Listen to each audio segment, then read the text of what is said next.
Lalaki binitbit ang kanyang expensive na gadget palabas ng bahay matapos yanigin ng lindol ang kanilang lugar. Karamihan sa mga tao ay naghahanda ng emergency bag para lagyan ng mga mahalagang dokumento na mabilis bibit-bitin sana kung sakaling lilikas man dahil sa isang kalamidad. Pero ibahin mo ang lalaking nasa kwentong ito dahil imbes na mahalagang dokumento ang kanyang dadalhin palabas ng bahay, ang dinala niya ay ang kanyang mamahaling gadget. Kung ano itong expensive gadget na ito? Ito.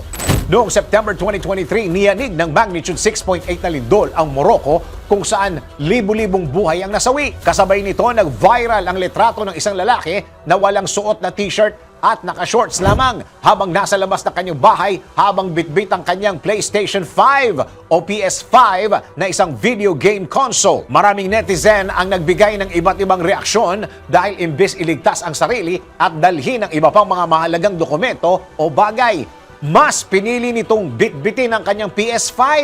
Samot-saring interpretasyon din ang ibinahagi ng mga tao mula sa larawan kung saan binigyan diin ng karamihan ang kahalagahan ng pagkakaroon ng personal priorities sa panahon ng kalamidad at PS5 ang priority nung lalaki.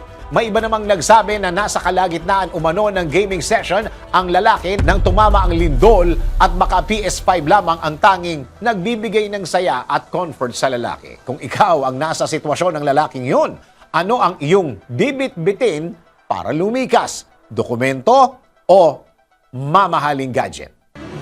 DWIZ Research Report. Report.